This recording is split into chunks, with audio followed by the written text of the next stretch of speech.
Tehran जितना जलेगा उतना बड़ा इंतकाम लेगा ईरान। बदला जरूर लिया जाएगा, बराबर लिया जाएगा। अमेरिका और इजराइल को तेहरान वाली तबाही का सबसे बड़ा जवाब दिए जाने का सिग्नल मिल चुका है।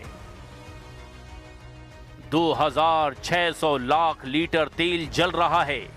ईरान इसका बदला इजराइल और अमेरिका के 260 अड्डों से लेने जा रहा है। ईरान की बदले की ये आग तभी बुझेगी जब अमेरिका और इजराइल को घुटनों पर लाएगा ईरान। यही मांग अब पूरे देश में उठती जा रही है। ईरान के रेवोल्यूशनरी गार्ड 4 ऑपरेशन शुरू कर चुके हैं। इसमें सबसे बड़ी भूमिका ईरान की कुद्स फोर्स निभाने जा रही है। ईरान के 4 ऑपरेशन में पहला है ईरान का ऑपरेशन अश्केलॉन, दूसरा है ईरान का ऑपरेशन हाइफा और तीसरा है ईरान का ऑपरेशन बाकू और चौथा ऑपरेशन है जेहान।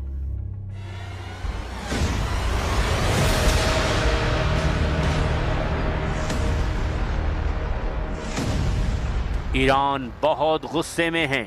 आयतुल्लाह अली खामनी की हत्या और मिनाब में स्कूली छात्राओं पर बम गिराए जाने के बाद ये ईरान पर सबसे बड़ा हमला माना जा रहा है।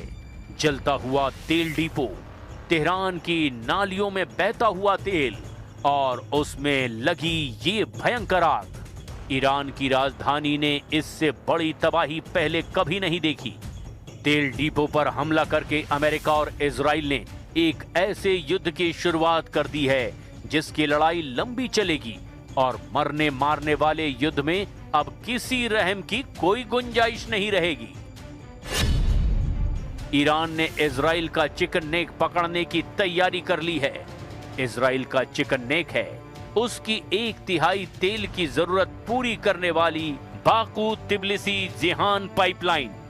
बाकू है अजरबैजान की राजधानी, तिब्लिसी है जॉर्जिया की राजधानी और जेहान है तुर्की का बंदरगाह। अजरबैजान का तेल जो कैस्पियन सागर से निकाला जाता है वो 1768 किलोमीटर लंबी पाइपलाइन के जरिए जॉर्जिया होते हुए तुर्की के बंदरगाह जेहान पहुंचता है और यहीं से ये इजराइल तक टैंकर में भरकर पहुंचाया जाता है। ये टैंक जेहान से निकलकर इजराइल के हाइफा और अश्केलॉन पोर्ट तक पहुंचते हैं और इसी तरह इजराइल आयात करता है अजरबैजान का तेल। इजराइल का चिकन नेक यानी उसकी तेल सप्लाई को खत्म करने के लिए ईरान को तुर्की के बंदरगाह को भी निशाना बनाना पड़ेगा और तुर्की को इस बात का एहसास हो गया है। इसीलिए तुर्की के विदेश मंत्री ने ईरान को चेतावनी जारी कर दी है। Sarımızla konuştuk, dedik bu eğer yolunu kaybetmiş bir füze ise başka bir konu ama bunun devamı gelecekse bir defa mahsus gelir, bunun devamı gelecekse ki bizim size tavsiyemiz aman diyeyim dikkat edin, böyle bir maceraya İran'da hiç kimse।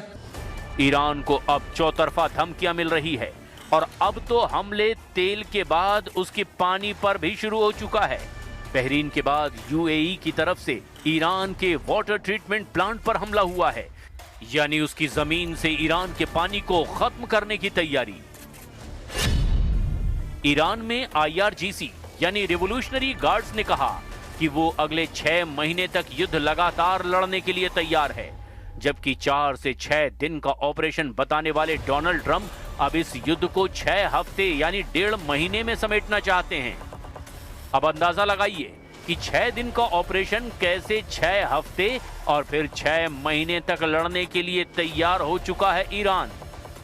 और वो बता रहा है कि इस युद्ध को या तो जीतेगा या फिर वो शहीद होने के लिए तैयार है। ईरान का इरादा बता रहा है कि अमेरिका ब्लंडर कर चुका है। पेंटागन पहले ही आगाह कर चुका था। अब एहसास हो रहा है ईरान का युद्ध लड़ने के लिए तैयारी सही नहीं की है, या तो उसे गुमराह किया गया है या फिर इजराइल के कहने पर वो इतने जोश में आ गए कि अमेरिका की सेना को राइफल बिना लोड किए हुए युद्ध में उतरने के लिए मजबूर कर दिया गया। क्योंकि अब ईरान ने बदला लेने के लिए सबसे खतरनाक ऑर्डर जारी करने की शुरुआत कर दी है। तेल डिपो को जलाने के बाद तेहरान का आसमान देखिए, काले बादल छाए हैं। ये ईरान के पर्यावरण के लिए बहुत बड़ी त्रासदी मानी जा रही है और इस हमले की टाइमिंग पर भी सवाल खड़े हो रहे हैं।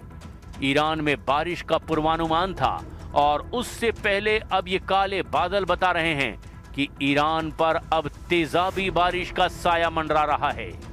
तेहरान के शहरान तेल डिपो पर हुए हमले में 2600 लाख लीटर यानी कि 26 करोड़ लीटर से ज्यादा तेल जला है। इतनी आग, इतना धुआं, ये ईरान में तेजाबी बारिश की वजह बन चुके हैं। तेहरान के आसपास अगली बारिश यहां के बांध और पानी के स्रोतों को खतरे में डाल देगी। इसी का बदला लेने के लिए ईरान ने युद्ध तेज कर दिया है। उसकी मिसाइलें लगातार लॉन्च हो रही हैं।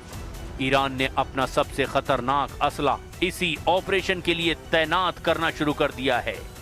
तेहरान के तेल डिपो उड़ा करके नेतन्याहू और डोनाल्ड ट्रंप ने ईरान के ऐसे ठिकानों को उड़ा डाला है जिसकी वार्निंग ईरान लगातार दे रहा था। ईरान के बदले वाला इरादा बहुत साफ है। मिलिट्री बेस पर हमले के बदले मिलिट्री बेस पर अटैक। तेल ठिकानों को नुकसान पहुंचा तो दुश्मन के तेल ठिकाने उड़ा दिए जाएंगे और लीडरशिप पर हमले के बदले दुश्मन की लीडरशिप का सिर कलम कर दिया जाएगा। अभी ईरान की टॉप लीडरशिप को खत्म किया गया। अयतुल्ला अली खामनेई और तमाम कमांडरों की हत्या के बाद अब ईरान के टारगेट सेट हैं। इजराइल में अगला टारगेट कौन है? इसे लेकर तेल अवीव से लेकर इजराइल के हर शहर में अलग सी बेचैनी है। सायरन्स बज गई हैं और आप देख सकते हैं अभी भागदौड़ शुरू हो जाएगी। यहाँ पर इर्द गिर्द जो है अब भागदौड़ शुरू हो जाएगी और लोग शेल्टर में जाएंगे। आप देख सकते हैं यहाँ पे फिर फौरन अफरा तफरी मच जाती है। ईरान के सर्वोच्च नेता अली खामनेई की हत्या का बदला लेने के लिए ईरान कहां कहां मिसाइल दाग सकता है, कौन कौन इसके निशाने पर हैं? ईरान के टारगेट पर इस वक्त इजराइल की टॉप लीडरशिप है। इजराइल के प्रधानमंत्री बेंजामिन नेतन्याहू, इजराइल के रक्षा मंत्री इजराइल काट्स, इजराइल के सेना अध्यक्ष इयाल जमीर और इजराइल की खुफिया एजेंसी मोसाद के चीफ डेविड बार्निया। इन 4 लोगों के खून का प्यासा हो चुका है ईरान। इस वक्त युद्ध में ईरान को सबसे ज्यादा मार पड़ रही है, लेकिन उसका पलटवार भी फौरन होता है। इजराइल में ईरान की मिसाइल लगातार गिरती जा रही है। ये ऐसे ठिकाने हैं जहां इजराइल की खुफिया एजेंसी मोसाद ईरान में एक्टिव है। ईरान के खुफिया हिटमैन इस वक्त इजराइल में टहल रहे हैं। ये बात नेतन्याहू भी बहुत अच्छी तरह से जानते हैं और यही वजह है कि इजराइल इस वक्त ईरान का सबसे बड़ा टारगेट बन चुका है। ईरान पर हर हमला इजराइल और अमेरिका का ज्वाइंट ऑपरेशन है। इसीलिए ईरान ने सबसे पहले इजराइल से खतरनाक बदला लेने की तैयारी कर ली है। पाइपलाइन के बाद इजराइल के लिए जरूरी ठिकाने देखिए। भूमध्य सागर में इजराइल की 2 गैस फील्ड हैं। एक है लेवियाथन गैस फील्ड और दूसरी है तमार गैस फील्ड। ये दोनों ईरान के टारगेट पर आ चुके हैं और यहां तक पहुंचना ईरान के ड्रोन और मिसाइल पावर के लिए मुश्किल नहीं है। Oh my God.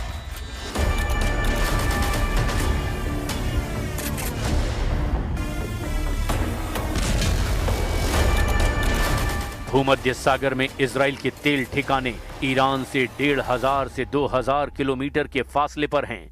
यहां तक ईरान की मिसाइल आराम से पहुंच सकती है और उनके ड्रोन भी इन टारगेट्स को उड़ा सकते हैं।